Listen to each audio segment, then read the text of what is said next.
in the fog-choked streets of Victorian London.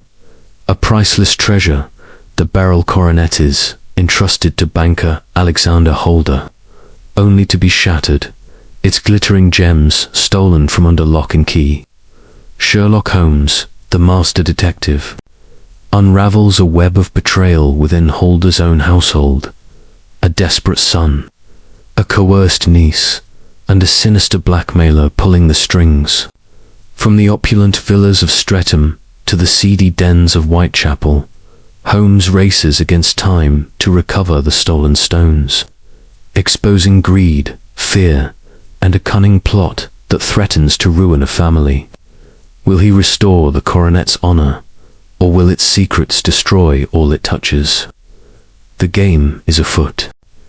Chapter 1. A singular visitor.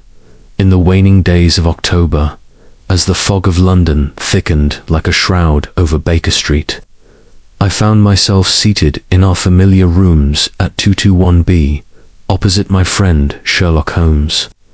The fire in the great cast a warm glow, its crackling a soft counterpoint to the distant rumble of hansoms and the occasional cry of a street vendor piercing the evening quiet. Holmes, his long, lean frame draped in his dressing gown, sat with his fingers steepled before his lips, his grey eyes fixed upon the flames as though they held the secrets of some intricate problem.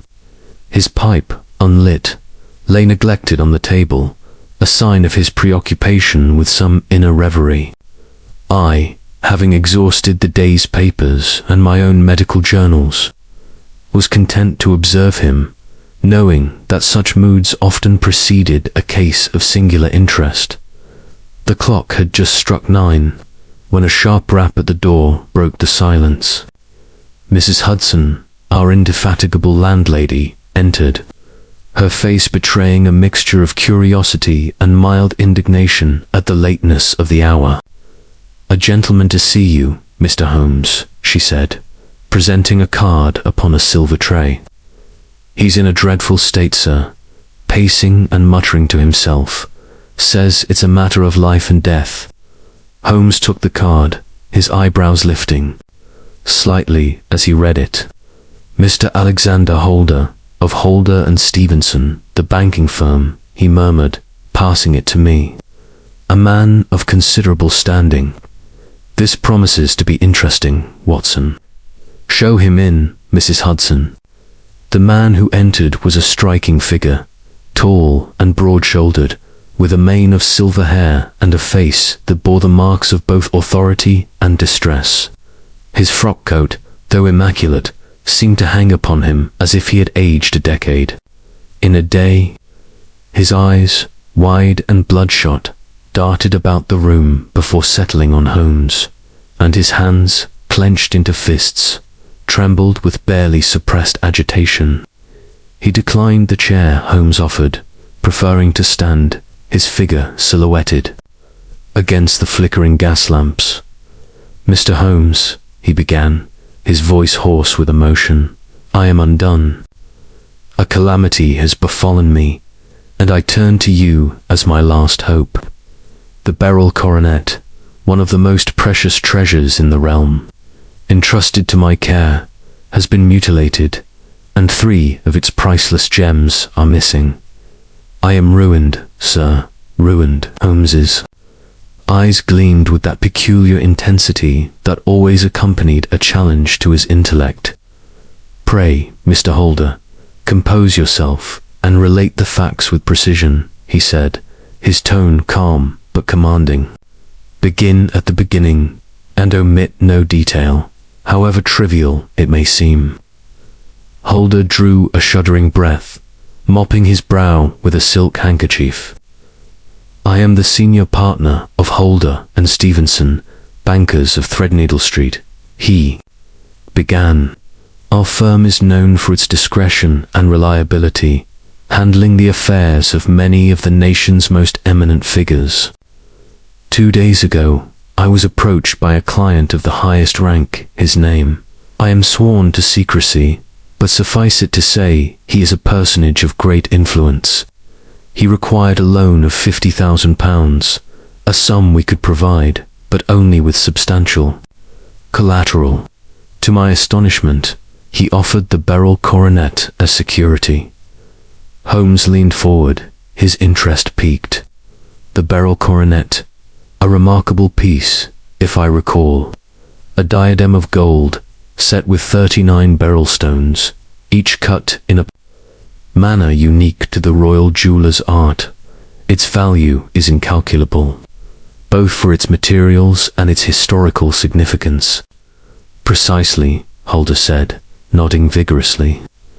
I hesitated to accept so precious an item, but my client insisted, assuring me it was a matter of urgent necessity. The loan was arranged, and the coronet was delivered to our offices under guard.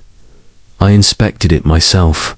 Magnificent creation, its stones gleaming like green fire.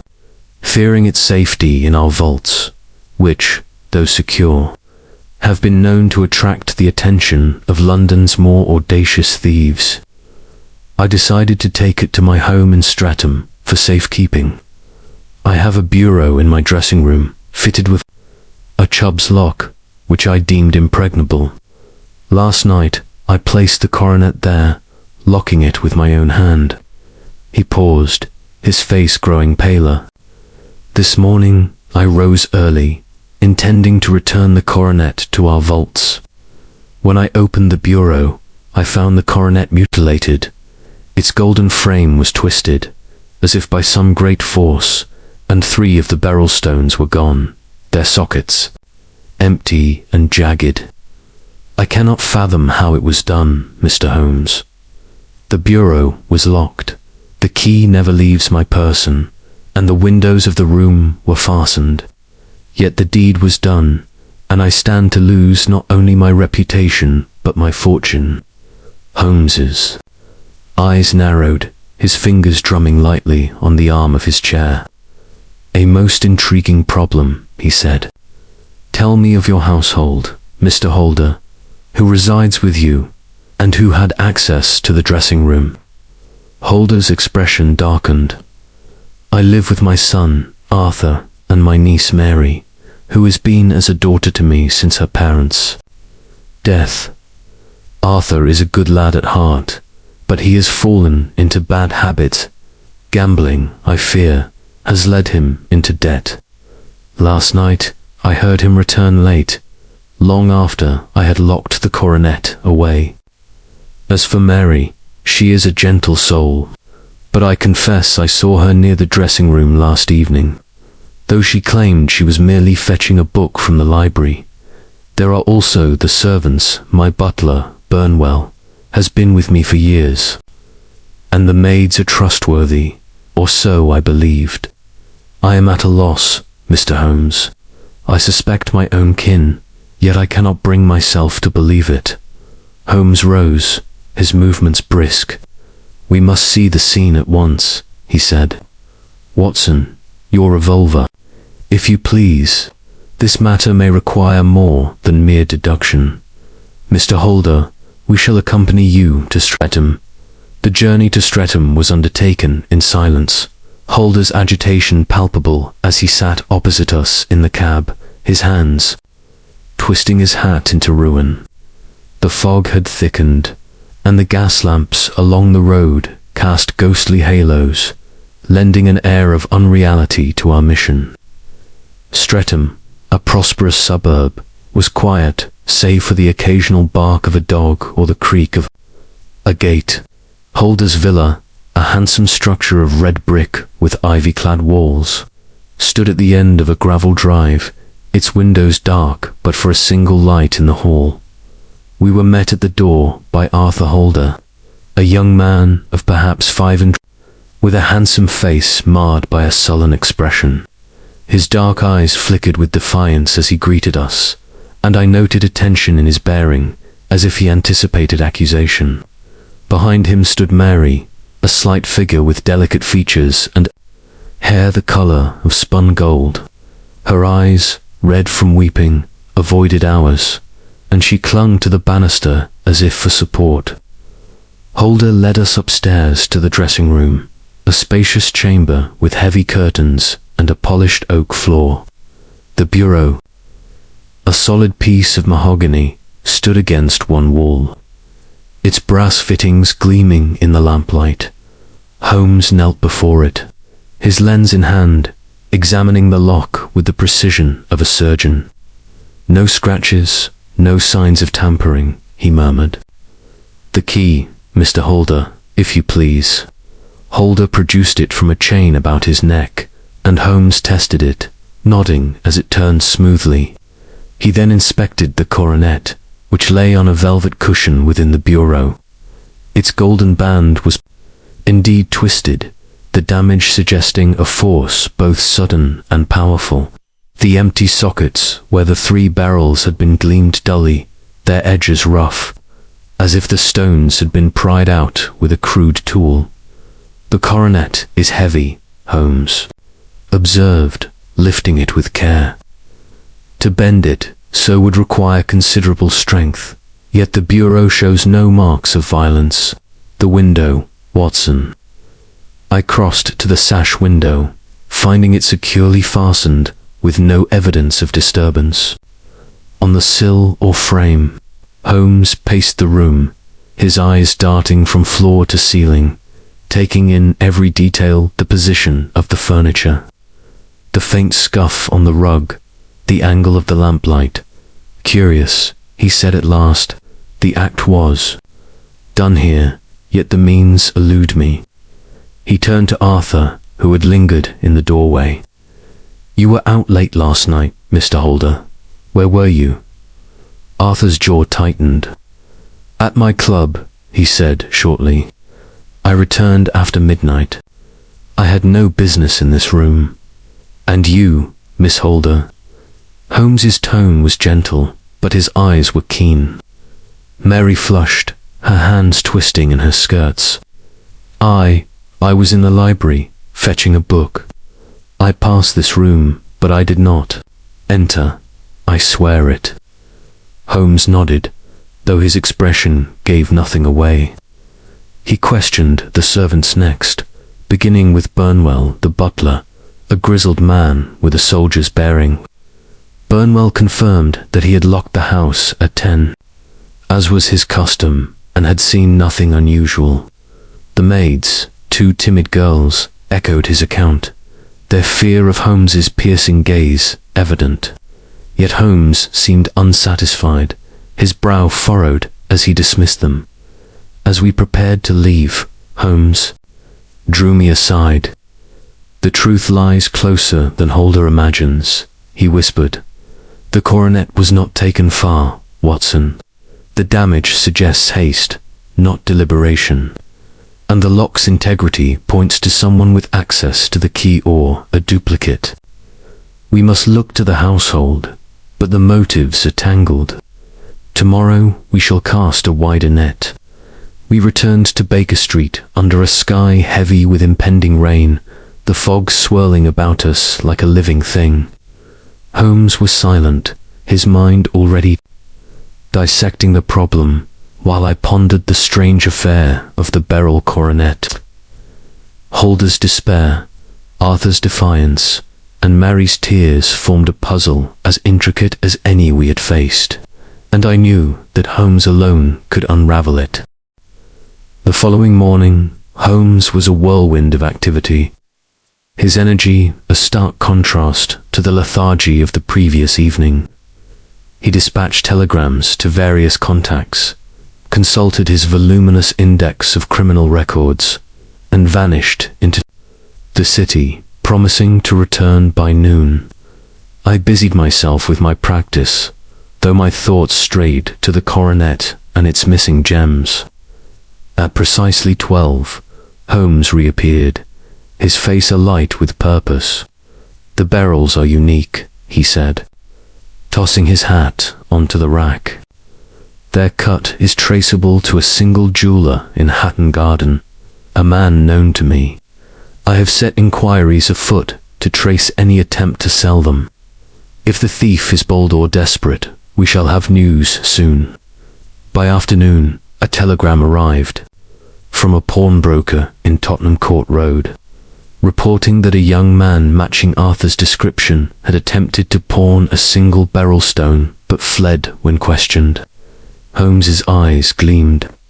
"The boy is reckless," he said, "but is he the architect of this crime?"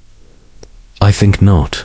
The coronet's damage suggests another hand, one less scrupulous. Come, Watson, we must visit this pawnbroker." The shop was a dingy affair, its windows cluttered with watches, rings, and tarnished silver. The proprietor, a sharp-eyed man with a nose for trouble, confirmed the incident. "He was nervous, sir," he said, "offered the stone for a pittance. When I asked its provenance, he bolted through the side door." Holmes examined the door, which led to a narrow alley, its cobbles slick with refuse. "A convenient escape," he mused. "But why only one stone? The others remain hidden, and that is the key to this mystery." We returned to Streatham that evening, this time under cover of darkness, Holmes insisting on stealth. Concealed in the garden, we watched the house, its windows glowing softly.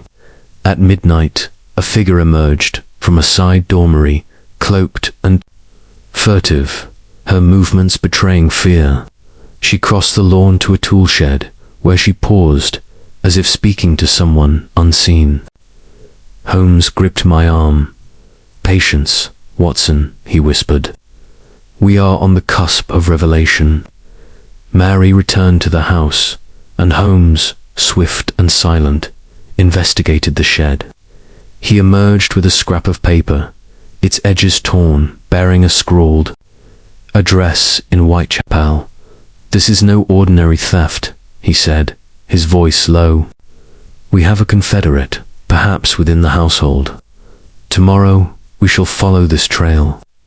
The next day took us to Whitechapel, to a tenement that reeked of decay and despair. The address led to a man named George Burnwell, a known gambler and swindler, his scarred face familiar to Holmes from past encounters. Burnwell denied any knowledge of the coronet, but his eyes betrayed a flicker of guilt when Mary's name was mentioned. A search of his rooms yielded nothing, yet Holmes was undeterred. "He is involved," he said as we left. "The stones are not here, but his hand is in this. We must watch him closely."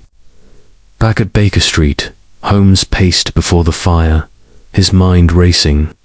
"The coronet was damaged to extract the stones," he said, "but the act was clumsy, suggesting haste or inexperience.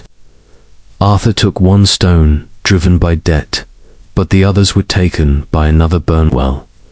I suspect, with Mary as his unwitting pawn. She met him in the shed, perhaps under duress. The puzzle is nearly complete, Watson, but we lack the final piece." As night fell, Holmes sat with his violin, drawing from it a mournful air. "The human heart is a labyrinth," he said, his eyes distant. "Greed, fear, loyalties are the threads we must untangle. Tomorrow we shall confront the players in this drama and see where the truth lies."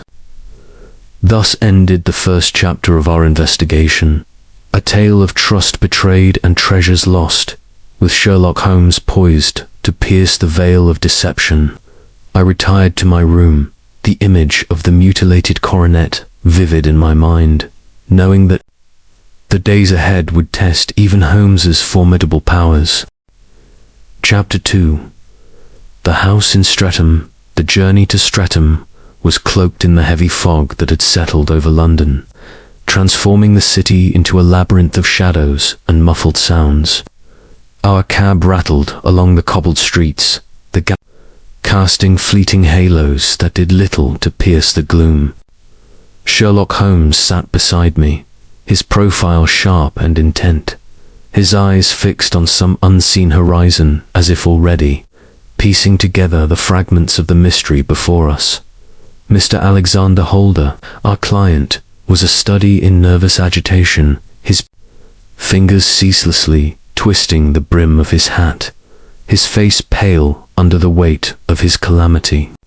The Beryl Coronet, that priceless diadem entrusted to his care, had been desecrated, and the loss of 3 of its irreplaceable gems hung over him like a guillotine dot. As we approached Streatham, the air grew cleaner, the fog thinning to reveal the orderly villas of the suburb, their gardens neatly trimmed and their windows aglow with the promise of domestic tranquility. Holder's residence stood apart, a stately edifice of red brick, its ivy-clad walls lending it an air of venerable solidity. Yet, as we alighted from the cab and crunched along the gravel drive, I sensed an undercurrent of discord. As if the house itself harbored secrets it was loath to yield. The door was opened by a butler, a grizzled man with a soldier's bearing, whom Holder introduced as Benwell. His eyes, sharp and wary, lingered on Holmes a moment longer than necessary, and I noted a faint tightening of his jaw as he bowed us inside. The hall was richly appointed, with polished oak panelling and a chandelier that gleamed like a constellation. Yet the atmosphere was strained, the servants moving with hushed steps, their glances darting toward us as if we carried the plague. Holder led us upstairs to the dressing room where the crime had occurred, his tread heavy with dread. His son, Arthur, awaited us there, a young man of striking appearance, with dark, brooding eyes and a frame that suggested both strength and restlessness. His manner was one of barely concealed resentment, his arms crossed as he leaned against the wall, his gaze flickering between defiance and unease. Beside him stood Mary, his cousin, a delicate figure whose pale face and trembling hands betrayed a deeper distress. Her golden hair was drawn back simply, and her eyes, large and luminous, avoided ours, fixed instead on the floor as if it might offer absolution. "This is the room," Holder said, his voice hollow as he gestured toward a mahogany bureau that dominated one wall. "Here I placed the coronet last night, locked with my own hand. This morning I found it thus." He opened the bureau, revealing a velvet cushion on which lay the Beryl Coronet, what remained of it. The diadem, once a masterpiece of gold and green fire, was now a wounded thing, its frame twisted as if by some savage force, 3 of its 39 beryl stones missing, their empty sockets glaring like accusations. Holmes stepped forward, his movements precise and deliberate, his lens already in hand. He examined the bureau's lock, a sturdy Chubb's mechanism, with the care of an antiquarian studying a rare manuscript. "No scratches, no signs of tampering," he murmured, his voice low but resonant in the quiet room. "The key, Mr. Holder, remains in your possession." "Always," Holder replied, producing it from a chain about his neck. "It never leaves me, day or night." Holmes tested the key, nodding as it turned smoothly in the lock. He then lifted the coronet, turning it in the lamplight, his eyes tracing every curve and fracture. "The damage is severe," he observed, yet curiously localized. "The gold is bent here." He indicated a section near the center, as if gripped by a powerful hand or tool. The stones were not cut out, but pried, with considerable force. Whoever did this was either desperate or careless. He set the coronet down and turned his attention to the room itself, pacing its dimensions with the silent grace of a panther. The dressing room was spacious, its walls adorned with muted wallpaper and a single oil painting of a pastoral scene. A bouffant at the window, a heavy sash affair, was securely fastened, its latch undisturbed. Holmes tested it, finding it firm, and nodded to himself. "No entry was made here," he said. "The thief worked from within." I glanced at Arthur, whose face had darkened at these words, and at Mary, who seemed to shrink further into herself.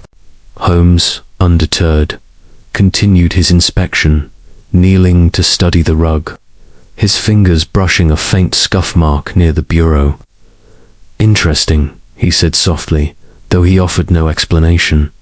He rose and addressed Arthur, his tone even but piercing. "Mr. Holder, your father tells me that you returned home late last night. Where were you, and at what hour?" Arthur's eyes flashed with anger.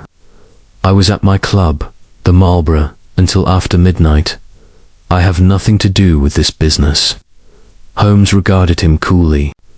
"Your debts are considerable, I understand.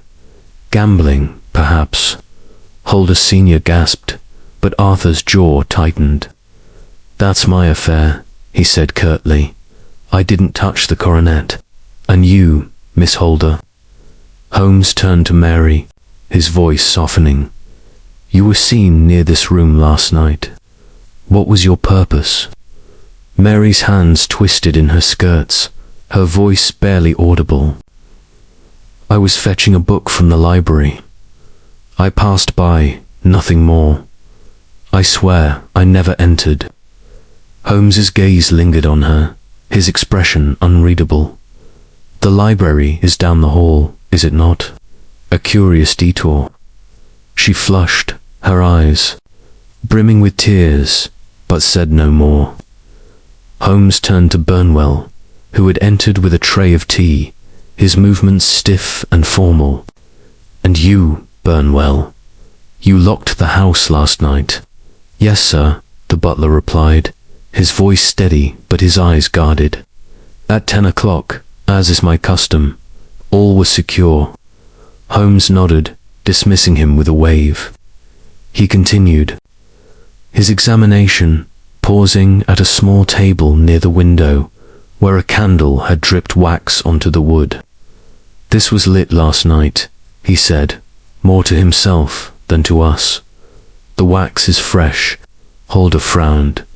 "I lit no candle. Perhaps one of the servants." "Perhaps," Holmes said, but his tone suggested doubt. He completed his circuit of the room, his eyes missing nothing: the alignment of the furniture, the faint dust on the windowsill, the angle of the lamplight. At last, he stood before the bureau, his fingers drumming lightly on its surface. "The coronet was not removed far from this room," he said. "The damage was done here, in haste, and the stones were taken with a crude tool. Yet the bureau remained locked, and the window secure. This points to someone with access, or cunning enough to bypass it." Holder's face crumpled. "Mean to say, one of my own?" Holmes did not answer directly. "We shall require further facts. Mr. Holder, I will need to inspect the grounds and speak with your servants again, in private. Watson, remain here." I stood by the door as Holmes slipped out, his movements swift and silent. Holder sank into a chair, his head in his hands, while Arthur and Mary exchanged uneasy glances. The air was thick with suspicion, and I felt the weight of their secrets pressing against the walls. Holmes returned shortly, his face betraying nothing, though his eyes gleamed with purpose.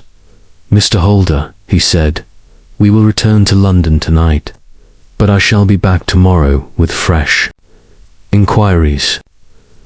I advise you to guard the coronet closely and speak to no one of this matter." Holder nodded weakly, his spirit broken. As we departed, Holmes drew me aside in the garden, his voice a low whisper. "The trail begins here, Watson. The coronets. Mutilation is no random act of theft. It is personal, driven by motives, debty motives, yet unclear. Arthur's debts make him a suspect, but his manner suggests defiance, not guilt. Mary's distress is genuine, but her story is incomplete. And Burnwell, there is a shadow about him, though I cannot yet name it. The answer lies within these walls, but we must tread carefully to find it. We returned to the cab in silence, the fog curling about us like a living thing. Holmes's mind was already at work, weaving together the threads of the mystery, while I pondered the fractured trust of the Holder household. The Beryl Coronet, once a symbol of wealth and power, had become a catalyst for betrayal, and I knew that Holmes alone could restore its honor or expose its shame. Chapter 3. The trail of the gems. The morning after our visit to Streatham broke with a chill that seemed to seep into the very bones of London. The fog of the previous night giving way to a grey drizzle that blurred the outlines of Baker Street. Sherlock Holmes was already astir when I descended to our sitting room, his lean figure silhouetted against the window as he pored over a map of the city, his finger tracing the labyrinthine streets of the East End. His breakfast lay untouched, save for a cup of coffee, now cold, and his pipe sent up a thin curl of smoke, a sign of the restless energy that gripped him when a case took hold. "Good morning, Watson," he said without looking up. "We are on the cusp of discovery. The Beryl Coronet stones are not mere gems, they are beacons, and one has already begun to shine." He held up a telegram, its edges crumpled from his grip. "This arrived an hour ago from a pawnbroker in Tottenham Court Road. A young man, bearing a striking resemblance to Arthur Holder, attempted to pawn a single beryl stone yesterday, only to flee when pressed for its provenance. The stone matches the description of those missing from the coronet." I felt a pang of dismay. Arthur, then, his debts must have driven him to it. Holmes's eyes narrowed, a faint smile playing at his lips. "Do not be so quick to judge, my dear Watson. The facts are suggestive, but incomplete. Why only one stone? And why pawn it so openly, in a shop where it might be recognized? There is a deeper game afoot. We must visit this pawnbroker at once, and then I have inquiries to pursue in Hatton Garden." We donned our coats and ventured into the damp streets, the city bustling despite the weather. Tottenham Court Road was a hive of activity, its shops crowded with hawkers and passers-by, the air thick with the cries of vendors and the clatter of hooves. The pawnbroker's establishment, a narrow shop wedged between a tobacconist and a bookseller, bore a faded sign proclaiming Goldstein and Sons, loans and curios. Its windows were cluttered with an assortment of watches, jewelry, and tarnished silver, a testament to the misfortunes of its clientele. Mr. Goldstein, a wiry man with spectacles, perched precariously on his nose, greeted us with a mixture of wariness and curiosity. "You're the detective, then?" he said, eyeing Holmes. "I sent the telegram as soon as I realized the stone's worth. Never seen one like it, green as an emerald, but cut in a way that's not common. The lad who brought it was nervous, sweating, offered it for a mere £50. When I asked where he got it, he stammered something about an inheritance and bolted through the side door." Holmes's gaze sharpened. "Describe him, if you please." "Tall, dark-haired, about 5-and-20. Well-dressed, but his coat was rumpled, as if he'd slept in it. Had a wild look in his eyes, like a man on the run." Holmes nodded, and the side door. Goldstein gestured to a narrow door behind the counter, half hidden by a curtain. Holmes examined it, noting its rusty hinges and the worn threshold leading to an alley beyond. The alley was a dank, cobbled passage, littered with refuse and flanked by high walls. Holmes knelt, his lens sweeping the ground.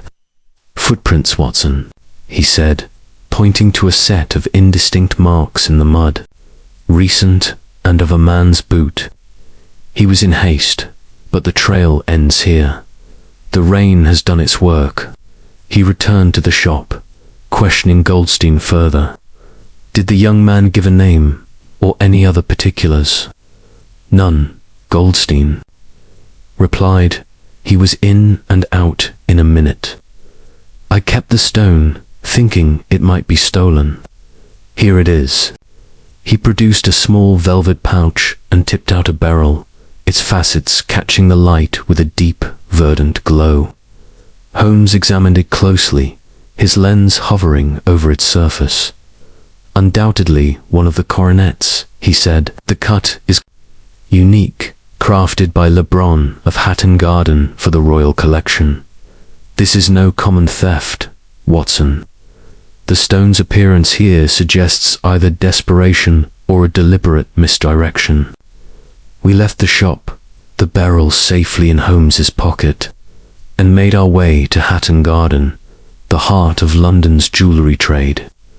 The streets here were lined with discreet establishments, their windows gleaming with diamonds and sapphires, their proprietors known for their silence as much as their skill. Holmes led us to the premises of Lebrun and Fils, a narrow shop with a polished brass plaque. Monsieur Lebrun, a diminutive Frenchman with a waxed moustache, received us in a back room, filled with the tools of his trade lenses, calipers, and trays of glittering stones. Holmes produced the beryl, and Lebrun's eyes widened. Mon Dieu, he whispered, turning it in his fingers. This is from the Beryl Coronet, is it not? I cut these stones myself, 20 years ago. Their clarity, their proportions, they are unmistakable. Have you seen others recently? Holmes asked. Lebrun shook his head. None, monsieur, but I have heard whispers. A dealer in Covent Garden spoke of a man offering a similar stone, though he did not sell it. The market for such gems is small, too distinctive to move easily. Holmes thanked him, his mind already racing ahead. The second stone may yet surface, he said as we stepped back into the street. But the third remains hidden, and therein lies the heart of this affair. We must return to Streatham tonight, Watson. I suspect the key to the mystery lies not in London's underbelly, but in the shadows of Holder's household. The evening found us once more in Streatham, concealed in the garden of Holder's villa, the drizzle having ceased to leave a damp chill in the air. The house was quiet, its windows dark save for a faint glow from the drawing-room. Holmes, wrapped in his ulster, was a statue of vigilance, his eyes fixed on the side door through which Mary had emerged the previous night. We are hunting a confederate, he whispered. Someone within or near the household is orchestrating this, and Mary's movements suggest she is entangled, willingly or not. At 11:30, the side door creaked open, and a figure slipped out. Mary, her cloak drawn tightly about her, her steps hesitant but purposeful. She crossed the lawn to the tool shed, where she paused, glancing about as if fearing discovery. A low murmur reached us, too faint to discern words, but it was clear she was speaking to someone hidden within. Holmes tensed, his hand on my arm. Urging silence, Mary lingered only a moment before retreating to the house, her figure vanishing into the shadows. Holmes moved swiftly, his steps silent on the wet grass. He entered the shed, emerging seconds later with a small object in his hand, a folded scrap of paper, damp from the night air. By the light of his pocket lantern, he revealed a scrawled note. Meet me at the Red Lion, Whitechapel, tomorrow at 10. GB, Holmes mused. George Burnwell, perhaps. The butler's name is no coincidence, I wager. This is our thread, Watson. Tomorrow we shall follow it to its source. We returned to Baker Street, the night heavy with the promise of revelation. Holmes sat by the fire, his violin untouched, his mind dissecting the case with surgical precision. The coronet's mutilation was no mere theft, he said at last. It was a calculated act, designed to obscure a larger scheme. Arthur may have taken one stone, driven by debt, but the others were removed by a hand more practiced in deceit. Mary's role is unclear, victim or accomplice. She holds a piece of the truth. And this he is the spider at the center of the web. Retired with a sense of foreboding, the image of the broken coronet vivid in my mind. The trail of the gems had led us from the respectable precincts of Streatham to the murky depths of Whitechapel, and I knew that Holmes, with his unerring instinct, was closing in on the truth. Yet the shadows of suspicion cast over Arthur, Mary, and the enigmatic Burnwell promised a reckoning that would test even his formidable powers. Chapter 4. A shadow in the night. The drizzle of the previous day had given way to a crisp, moonless night, the stars obscured by a pall of clouds that hung low over Streatham. Sherlock Holmes and I, cloaked in darkness, crouched among the laurel bushes in the garden of Alexander Holder's villa, our breaths visible in the chill air. The house stood before us, its red brick facade a silent sentinel, its windows dark save for a faint glimmer from the hall. Holmes's eyes, sharp as a hawk's, were fixed on the side door, where we had seen Mary Holder emerge the night before. His posture was one of coiled anticipation, every sense attuned to the slightest disturbance in the night's quiet. "We are close, Watson," he whispered, his voice barely audible above the rustle of leaves stirred by a faint breeze. Note from the tool shed points to a confederate, and Mary's movements suggest she is caught in a net not entirely of her own making. Tonight we shall see who pulls the strings. The events of the day had only deepened the mystery. The single beryl stone recovered from the Tottenham Court Road pawnbroker confirmed Arthur Holder's recklessness, but Holmes remained unconvinced of his role as the mastermind. The scrawled note, bearing the initials GB and directing a meeting at the Red Lion in Whitechapel, hinted at a larger conspiracy, one that reached beyond the Holder household. Holmes had spent the afternoon dispatching telegrams and consulting his network of informants, his mind weaving together the threads of the case with its usual relentless precision. Yet he had insisted on returning to Streatham under cover of darkness, convinced that the house itself held the key to the next revelation.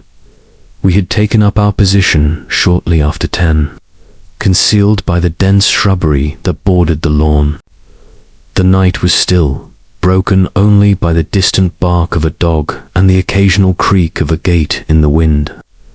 Holmes, wrapped in his dark ulster, was a shadow among shadows, his presence betrayed only by the occasional glint of his eyes.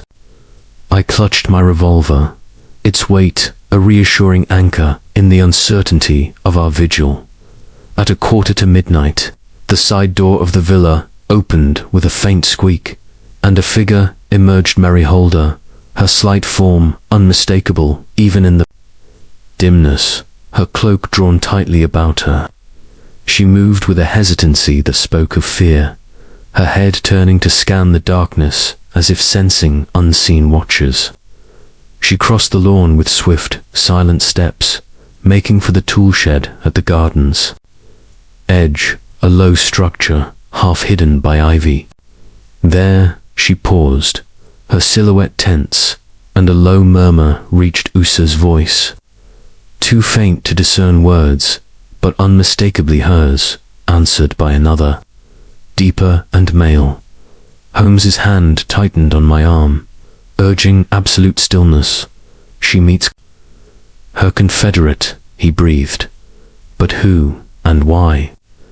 The exchange lasted mere moments. Mary slipped something, a small packet, perhaps into the shed, then retreated to the house. Her movements hurried, almost panicked. The door closed behind her, and the night fell silent once more. Holmes waited, his patience a thing of iron, until the house showed no further signs of activity. Then, with the stealth of a cat, he glided across the lawn to the tool shed, beckoning me to follow. The shed's door was ajar, its hinges rusted and creaking faintly as Holmes eased it open. Inside, the air was thick with the scent of damp wood and earth. Holmes's pocket lantern cast a narrow beam, revealing a clutter of gardening tools, a sack of coal, and a wooden bench. On the bench lay a folded piece of paper, its edges frayed. Holmes seized it, his eyes scanning the contents with fierce intensity. "Another note," he said, holding it to the light. The writing was hurried, in a different hand from the previous one. "Red Lion, 10 tomorrow. Bring the second, GB." Holmes's lips curved in a grim smile. "The plot thickens, Watson. This GB is no phantom. He is the architect of the theft, or I am much mistaken. Mary is his intermediary, but whether by choice or coercion remains to be seen." He searched the shed further, his hands probing crevices and corners, but found nothing else of note. "The packet she left is gone," he said, frowning. "Her confederate was here, and swift. We have missed him by minutes." We retreated to the garden, Holmes's mind already racing ahead. "We cannot linger," he said. "The Red Lion in Whitechapel awaits us tomorrow, but first we must learn more of this household. The butler, Burnwell, bears watching. His name aligns too neatly with our mysterious GB-to-B coincidence." We returned to the villa's front, where Holmes insisted on a brief interview with the servants. Burnwell, summoned from his quarters, appeared in his shirt sleeves, his grizzled face composed but his eyes wary. Holmes questioned him with a casual air that belied his scrutiny. "You were abroad last night, Burnwell, locking the house as usual." "Yes, sir," Burnwell replied, his voice steady. "All was secure by 10, as always, and you saw nothing unusual. No one near the tool shed, perhaps?" Burnwell's gaze flickered, almost imperceptibly. "No, sir. I was in my room after locking up. The shed's not my concern." Holmes nodded, dismissing him, but as we stepped into the night, he murmured, "He lies, Watson. His hesitation betrays him. He knows of Mary's movements. If not more, we shall see what Whitechapel reveals." The cab ride back to Baker Street was silent, Holmes lost in thought, his fingers drumming a restless rhythm on his knee. The note from the shed burned in my mind, its cryptic message a tantalizing clue. Who was GB, and what hold did he have over Mary? Was Burnwell, the butler, indeed the confederate, or was another figure lurking in the shadows? The Beryl Coronet, its golden frame twisted and its gems scattered, seemed a symbol of the fractured trust within the Holder household, and I knew Holmes was determined to restore its truth. Back in our rooms, Holmes lit his pipe and paced before the fire, the smoke curling about him like a halo. "This is no simple theft, Watson," he said at last. "The coronet's mutilation was deliberate, a distraction to mask the removal of the stones.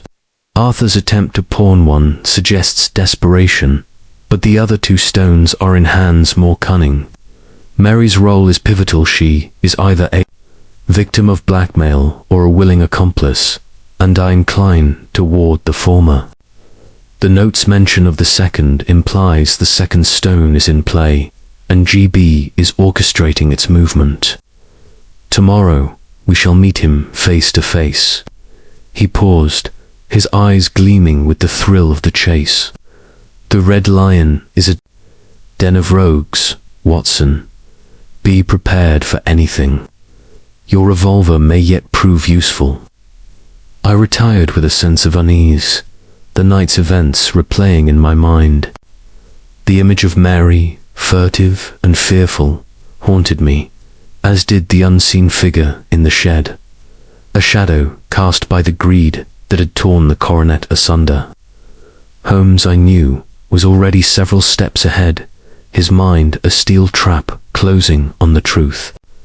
As I drifted to sleep, the distant chime of Big Ben marked the hour, a reminder that time was running short for the Beryl Coronet and for those entangled in its fate. Chapter 5. The Whitechapel Connection. The dawn broke over London with a sullen grey light, the air heavy with the promise of rain. At Baker Street, Sherlock Holmes was already dressed and pacing, his lean figure a restless silhouette against the morning gloom. The note from the tool shed, with its cryptic directive to meet at the Red Lion in Whitechapel, lay on the table. It scrawled GB, a taunting cipher. Holmes's eyes, sharp and unyielding, betrayed the intensity of his focus, his mind dissecting the threads of the Beryl Coronet case with surgical precision. Breakfast was a formality he ignored, save for a hasty gulp of coffee, and I, sensing the urgency, prepared myself for the day's venture into the city's darker quarters. "Whitechapel, Watson," Holmes said, slipping the note into his pocket. "A fitting stage for our next act. The Red Lion is a haunt of rogues and schemers, and this GB is no common thief. We must tread warily, for the second Beryl stone may already be in motion." We set out, the streets of London slick with overnight rain, the cobbles reflecting the dim glow of gas lamps not yet extinguished. Whitechapel lay like a scar on the city's underbelly, its narrow alleys and crowded tenements, a world apart from the orderly villas of Streatham. The Red Lion stood at the corner of a grimy thoroughfare, its faded sign swinging above a door, scarred by years of neglect. The air was thick with the stench of stale beer and unwashed bodies, and the clamour of voices within suggested a clientele more suited to midnight than morning. Holmes, his ulster buttoned to conceal his gentleman's attire, led the way inside.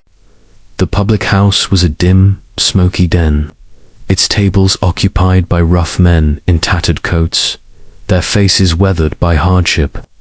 A barmaid, her eyes weary but sharp, nodded us toward a corner where a man sat alone, his back to the wall. He was a striking figure, lean and wiry, with a face marked by a jagged scar that ran from brow to jaw. His eyes, cold and calculating, met Holmes's with a flicker of recognition, and I knew at once that this was our quarry George Burnwell, the GB. Of the note, Holmes approached with the casual air of a man seeking a pint, but his gaze was a blade. "Mr. Burnwell, I presume," he said, seating himself uninvited. I stood close, my hand near the revolver in my pocket, for Burnwell's reputation as a gambler and swindler preceded him, and I sensed danger in his coiled posture. The man's lips curled in a faint sneer. "You've the advantage of me, sir," he said, his voice smooth but edged with menace. "What business have you with me?" Holmes leaned forward, his voice low. "The business of the Beryl Coronet. A certain note, found in a Streatham tool shed, directs a meeting here, and I believe you are its author." Burnwell's eyes narrowed, but he maintained his composure. "I know nothing of any coronet," he said. "You're mistaken, whoever you are." Holmes produced the note, holding it just out of reach. "This is your hand, is it not? And the initials GBR, no coincidence. You were in that shed last night, meeting Miss Mary Holder." What hold do you have over her? And where are the missing Beryls? Burnwell's scar twitched, a telltale sign of unease, but he laughed, a harsh, grating sound. You're a fanciful one. I've not been near Streatham, and I don't know this Mary you speak of. As for Beryls, I deal in cards, not jewels. Holmes's smile was cold. You were known to me, Burnwell, a sharper with a taste for blackmail, if my records are correct. Miss Holder's distress suggests your influence. Shall we discuss the matter here, or with the police? The mention of the police brought a flicker of alarm to Burnwell's eyes, but he recovered quickly. You've nothing on me, he said, rising. This conversation's over. Holmes did not move, but his voice stopped Burnwell in his tracks. The second stone has surfaced, has it not? And the third is close. You cannot hope to sell them without drawing attention, not with Lebren's mark upon them. Speak now, or I shall ensure you face Scotland Yard's scrutiny. Burnwell hesitated, his hand hovering near his coat pocket, and I tightened my grip on my revolver. But he merely shrugged and sat again, his manner defiant. You're fishing, sir. I've no stones, no coronet, and no business in Streatham. Prove otherwise, if you can. Holmes studied him a moment longer, then rose. We shall see, he said. Come, Watson. Outside, the rain had begun again, a fine mist that clung to our coats. Holmes's face was grim as we walked toward a waiting cab. He is our man, he said, but he is cunning. The stones are not here, nor is he foolish enough to keep them on his person. Yet his connection to Mary is undeniable. We must search his lodgings. Burnwell's address, gleaned from Holmes's informants, led us to a dilapidated tenement a few streets away, its windows boarded and its walls stained with soot. The landlady, a stout woman with a suspicious squint, admitted us reluctantly, muttering about unpaid rent. Burnwell's room was a squalid affair, its furnishings limited to a sagging bed, a rickety table, and a trunk scarred by years of use. Holmes searched with his usual thoroughness, his hands probing seams and floorboards, his lens sweeping every surface. Nothing, he said at last, his voice tinged with frustration. No stones, no papers, no trace of the coronet's fate. Yet his reaction at the Red Lion betrays him. He is involved. Watson and Mary is his link to the Holder household. We returned to Baker Street, the morning's efforts yielding little but suspicion. Holmes sat by the fire, his pipe sending up clouds of smoke as he turned the case over in his mind. Mary's role is the crux, he said. She is no thief, I think, but she is under Burnwell's sway blackmail, perhaps, or some past indiscretion. The note suggests she delivered the second stone, or was meant to. We must confront her, but gently, lest she break entirely. That afternoon, Holmes sent a telegram to Holder, requesting Mary's presence at Baker Street the following morning. When evening fell, he took up his violin, drawing from it a mournful air that seemed to echo the tangled emotions of the case. The Whitechapel connection is clear, he said, pausing his playing. Burnwell is the spider, but Mary is caught in his web. Tomorrow we shall learn how tightly she is bound. I retired with a heavy heart, the image of Burnwell's scarred face and Mary's trembling form vivid in my mind. The Beryl Coronet, its golden glory marred, seemed a mirror of the Holder household's fractured trust, and I knew that Holmes's relentless pursuit of the truth would soon bring its secrets into the light. Chapter 6. The second stone. The morning broke with a sullen drizzle that draped London in a veil of grey, the air thick with the scent of wet stone and coal smoke. At Baker Street, Sherlock Holmes was a figure of restless energy, his lean frame pacing before the fire as he turned over the fragments of the Beryl Coronet case.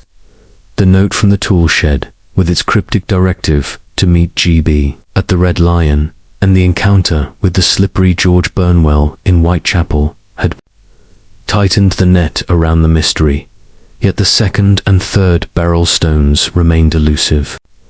Holmes's eyes, sharp and unyielding, gleamed with the intensity of a hunter closing on his quarry, and I knew the day would bring us closer to the truth, to a reckoning. As we breakfasted Holmes, as usual, ignoring the meal save for a cup of black coffee, a telegram arrived, its contents sparking a rare flicker of satisfaction across his face. "From Lestrade," he said, passing it to me. "A second Beryl stone has surfaced, Watson, at a jeweller's in Bond Street. A woman, veiled and nervous, offered it for sale but fled when the jeweller grew suspicious. The stone is in police hands, and I have no doubt it matches the coronets. We must go at once." We set out through the rain-soaked streets, the clatter of our cab mingling with the cries of newsboys and the rumble of omnibuses. Bond Street, with its elegant shops and polished facades, was a stark contrast to the grime of Whitechapel, yet the shadow of crime hung over it as surely as the fog. The jeweller's establishment, a discreet emporium called Grayson & Sons, was a haven of gleaming glass and velvet-lined cases, its air heavy with the scent of polish and wealth. Mr. Grayson, a portly man with a florid face, greeted us with a mixture of relief and agitation, his hands wringing as he recounted the incident. "She came in near closing yesterday," he said. "A lady, or so she seemed, though her veil hid her face. She offered a single Beryl, the finest I've seen, but her manner was odd-figuredy, glancing about as if expecting pursuit. I knew the stone was no common piece. Its cut was too precise, too rare. When I pressed her for its origin, she stammered something about a family heirloom and then bolted, leaving the stone behind. I sent for the police at once." Holmes examined the Beryl, holding it to the light with his lens. Its deep green facets caught the glow, shimmering with an almost unearthly fire. "Undoubtedly one of the coronets," he said. "The cut is Lebren's, identical to the stone from Tottenham Court Road. This is no coincidence, Watson. The thief or their agents growing careless?"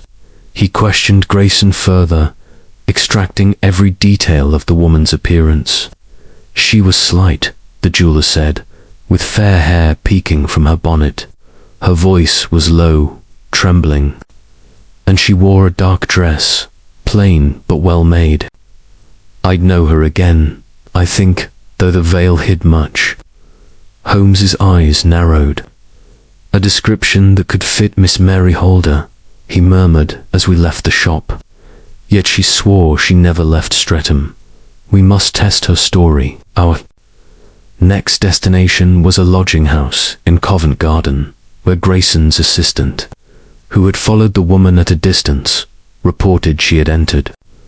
The house was a respectable but faded establishment, its narrow stairs creaking underfoot as we were shown to the landlady, a sharp-eyed woman named Mrs. Carter.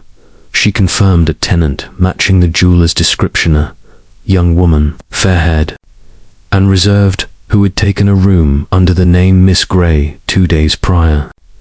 "She keeps to herself," Mrs. Carter said, "but I saw her slip out yesterday evening, veiled and in a hurry.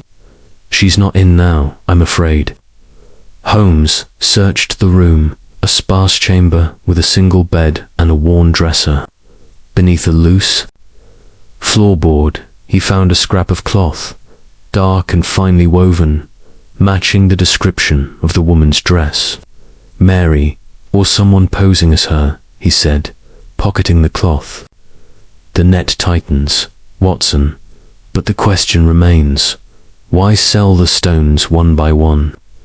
It suggests a plan interrupted, or a mind divided.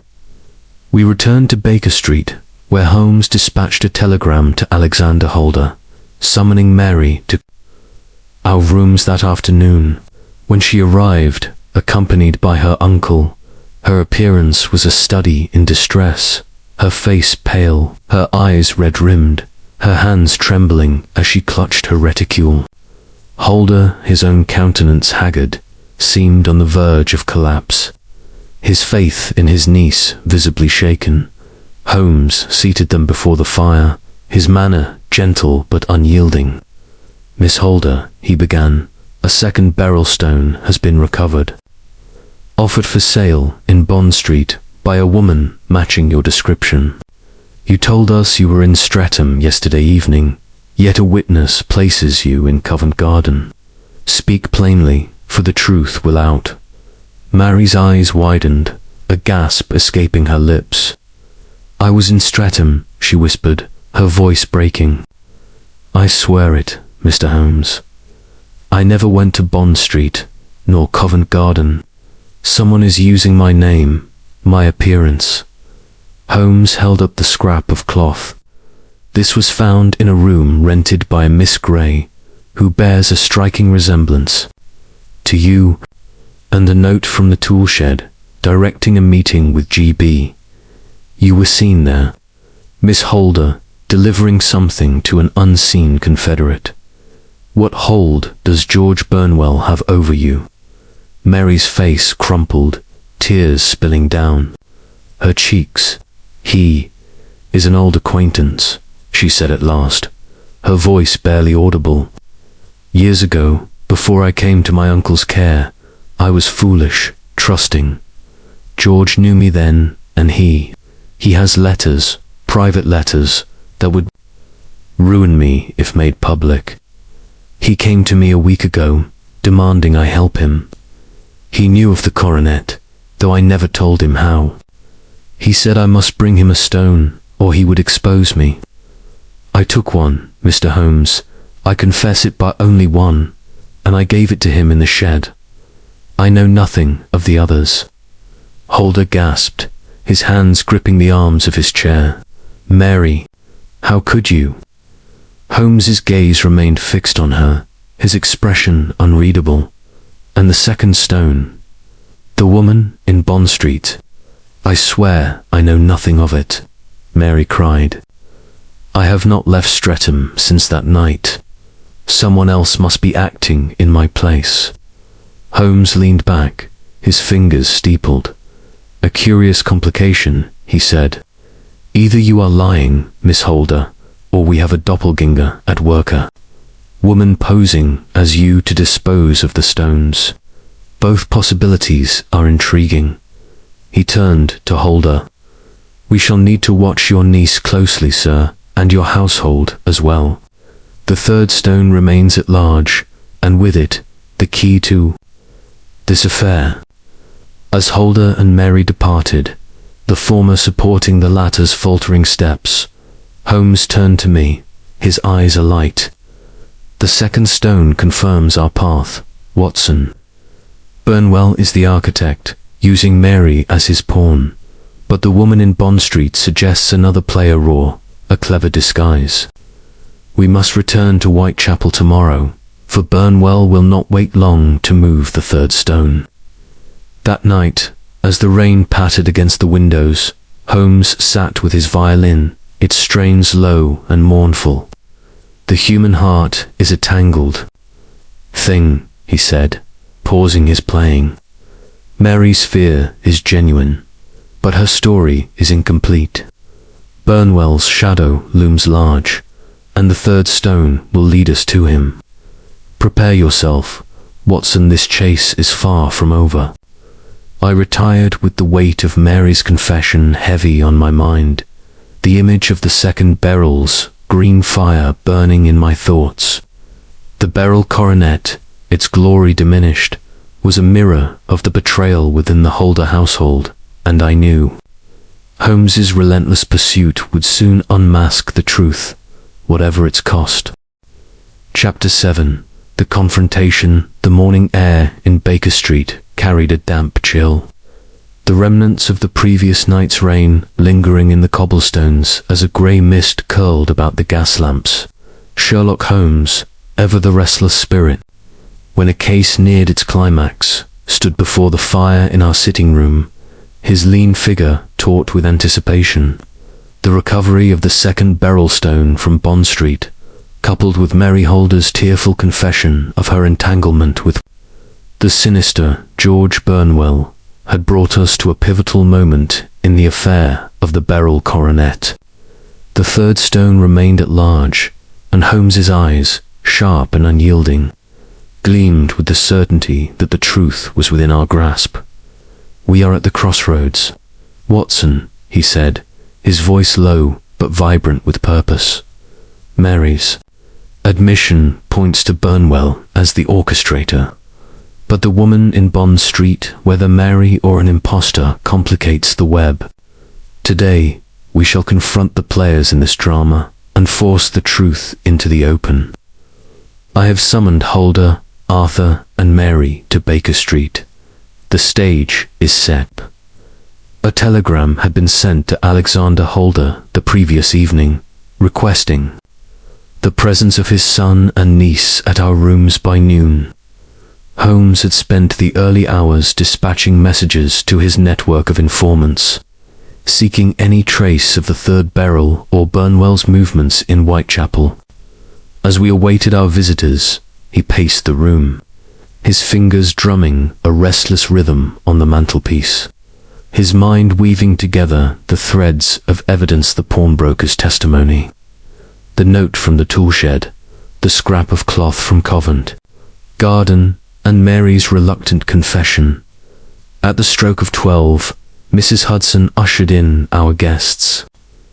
Alexander Holder entered first, his broad shoulders stooped under the weight of his disgrace, his silver hair dishevelled, and his face etched with lines of anguish. Arthur followed, his handsome features set in a scowl, his dark eyes flickering with a mix of defiance and shame. Mary, last to enter, was a fragile figure, her pale face half hidden by a bonnet, her hands trembling as she clutched a handkerchief.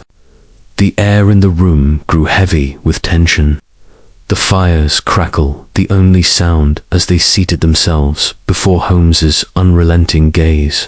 Holmes stood before them, his presence commanding, his voice calm but edged with steel.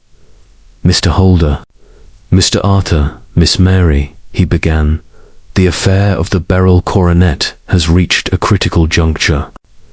2 of the missing stones have been recovered, one from a pawnbroker in Tottenham Court Road, offered by a young man matching Arthur's description, and another from a jeweller in Bond Street, presented by a woman resembling Miss Holder.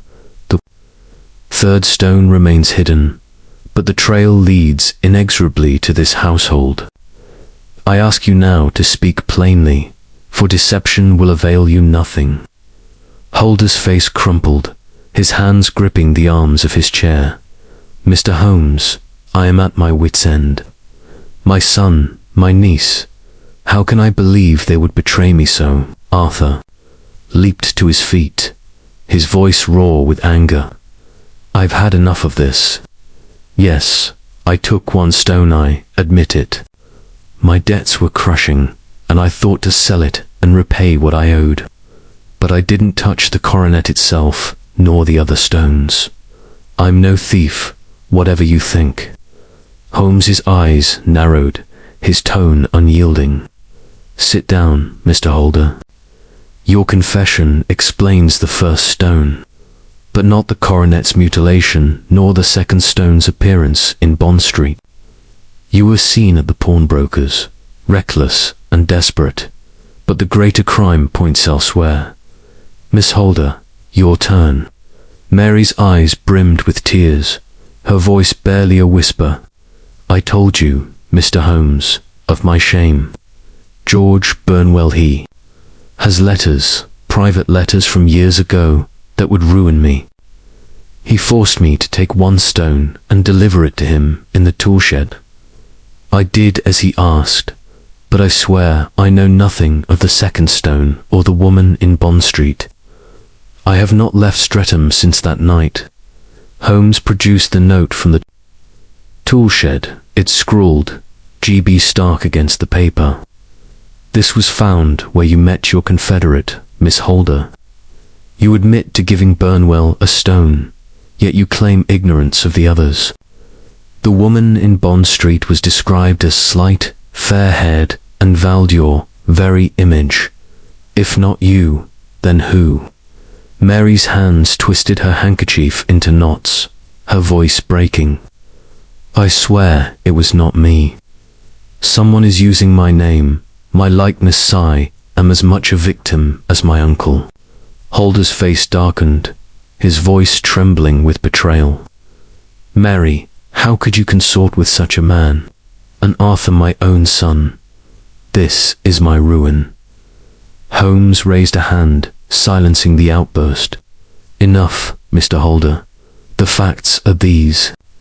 The coronet was damaged within your dressing room, its lock untouched, suggesting access to the key or a duplicate. Arthur took one stone, driven by debt, but the mutilation and the theft of the others point to a more calculated mind. Miss Holder's meeting with George Burnwell, a known swindler, links him to the affair.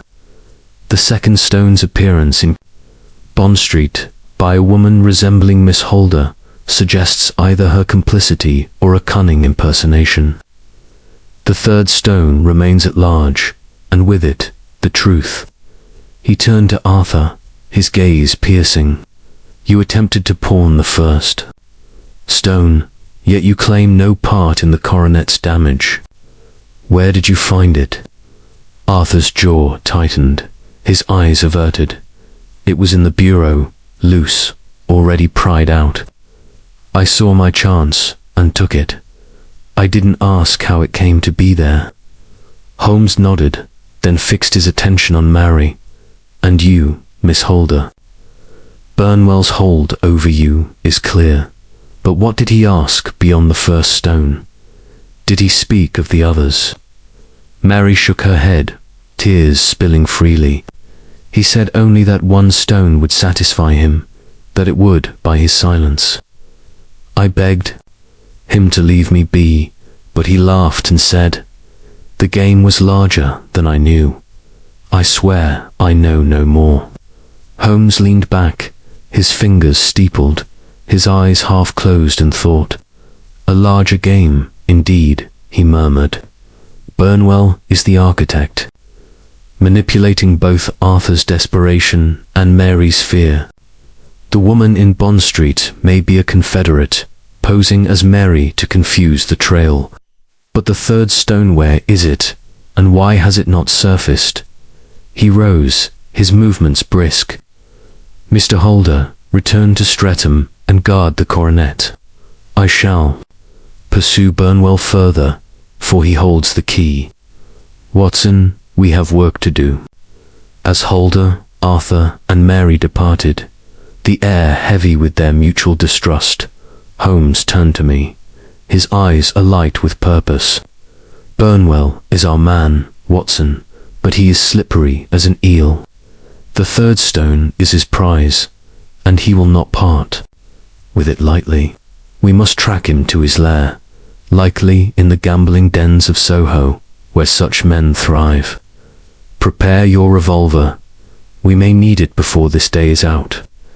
The confrontation had laid bare the fractures in the Holder household. Yet the mystery of the third stone remained. As we prepared to venture into London's underbelly, I felt the weight of the case pressing upon me. The broken coronet, Mary's tears, Arthur's defiance, and the shadow of George Burnwell, weaving his web of deceit. Holmes, I knew, would not rest until the truth was exposed, and I steeled myself for the chase that lay ahead. Chapter 8. The Final Stone. The afternoon sky over London hung heavy with clouds, casting a pallor over the city as Sherlock Holmes and I prepared for what I sensed would be the culminating act in the drama of the Beryl Coronet. The confrontation at Baker Street had laid bare the tangled motives within the Holder household. Arthur's reckless theft of one stone, driven by gambling debts, and Mary's coerced delivery of another to the sinister George Burnwell, under the shadow of blackmail. Yet the third Beryl, and with it the full truth of the coronet's mutilation, remained elusive. Holmes, his lean frame taut with purpose, stood by the window of our sitting room, his grey eyes scanning the street below as if the answer might emerge from the throng of cabs and pedestrians. "We are close, Watson," he said, his voice low and vibrant with the thrill of the chase. "Burnwell is the linchpin, manipulating Arthur's desperation and Mary's fear to his own ends.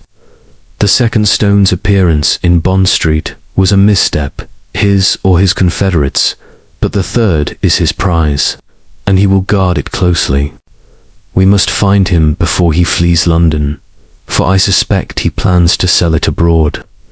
Holmes had spent the morning in a flurry of activity, his network of informants buzzing with inquiries about Burnwell's haunts.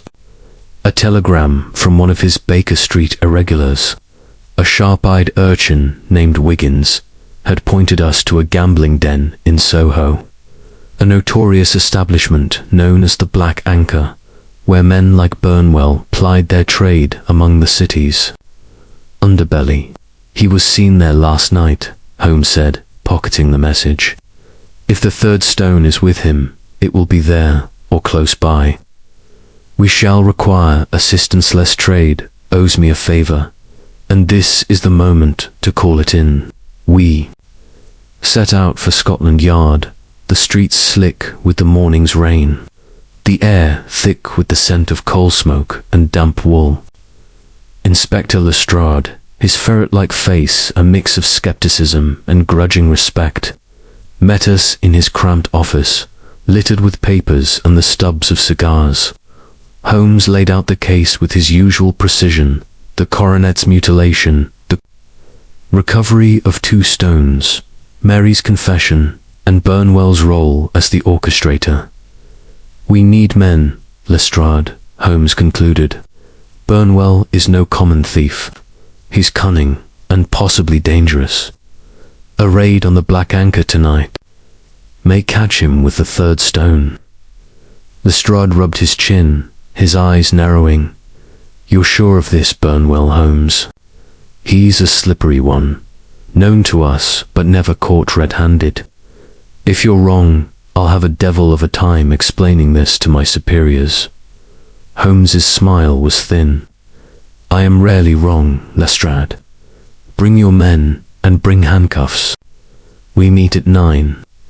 The Black Anchor lay in a narrow alley off Wardour Street, its entrance marked by a faded sign and a door scarred by years of rough use.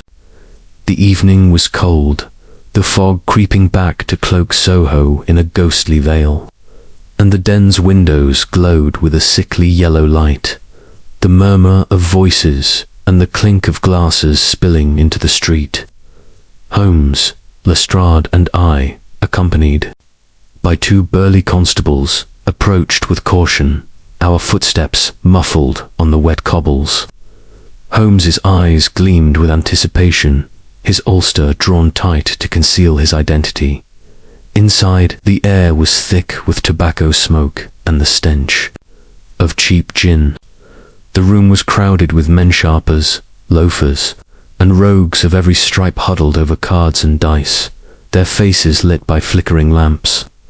Burnwell was at a corner table, his scarred face unmistakable, his lean frame bent over a game of faro. His eyes, cold and calculating, flicked up as we entered, and I saw a flash of recognition before he masked it with a casual sneer. Holmes wasted no time. "George Burnwell," he said, his voice cutting through the din, "you are wanted in connection with the theft of the Beryl Coronet. Stand and come quietly." The room fell silent, all eyes turning to us. Burnwell's hand twitched toward his pocket, but Lestrade's constables were upon him, pinning his arms before he could draw a weapon. "You've nothing on me, Holmes," he snarled, his scar twisting with his scowl. "This is harassment, nothing more." Holmes stepped forward, his gaze unyielding. "We shall see. Search him, Lestrade." The constables patted Burnwell down, finding a knife and a wad of banknotes, but no Beryl. Holmes, undeterred, knelt to examine Burnwell's boots, his fingers probing the soles. With a faint click, a hidden compartment in the heel of the right boot sprang open, revealing a single beryl stone, its green fire glinting in the lamplight. A murmur ran through the room, and Burnwell's face paled, his bravado crumbling. "The third stone," Holmes said, holding it aloft. Lebren's cut, unmistakable. "Your game is up, Burnwell." Under Lestrade's questioning, Burnwell's defiance gave way to a sullen confession. "I knew of the coronet through Mary," he admitted, his voice low. "Those letters gave me power over her. I told her one stone would buy my silence, but I saw a chance for more. I coerced Arthur into taking the first. He was desperate, easy to manipulate. I took the coronet myself that night, using a duplicate key I'd had made from a wax impression Mary provided, unwitting, months ago. I broke it to get the stones, meaning to sell them abroad. The girl in Bond Street was a hireling, dressed to look like Mary to throw you off." Holmes nodded, his expression grim. "And the damage to the coronet? Clumsy work," Burnwell said with a bitter laugh. "I was in haste, and the gold was tougher than I thought. I only needed the stones." Lestrade clapped handcuffs on him, and the constables led him away, the den's patrons scattering like roaches. Holmes pocketed the third stone, his face a mask of quiet triumph. "The coronet is restored, Watson, though its glory is diminished. Holder will have his treasure, and Burnwell his cell." We returned to Streatham the next morning, the 3 barrels safely in Holmes's possession. Alexander Holder, his face a mixture of relief and sorrow, received them with trembling hands. The coronet's twisted frame, a painful reminder of his household's betrayal. Arthur and Mary, chastened by their roles, faced no charges. Holmes, in a rare moment of clemency, argued their errors were born of desperation rather than malice. Holder vowed to guide them better, his trust in them shaken but not broken. As we rode back to Baker Street, the fog lifting to reveal a pale sun, Holmes leaned back in the cab, his eyes half closed. "A sordid affair, Watson," he said. "Greed and fear are poor masters, yet they drive men and women to ruin. The coronet is safe, but its scars tell a story of human frailty, a puzzle as complex as any I have faced." I nodded, the weight of the case settling over me. The Beryl coronet, once a symbol of wealth and power, had become a mirror of betrayal. Its stones recovered, but its honor forever marred. Holmes, as ever, had unraveled the truth, but I sensed in his quiet mood a recognition that some wounds, unlike the coronet, could not be so easily mended. The end.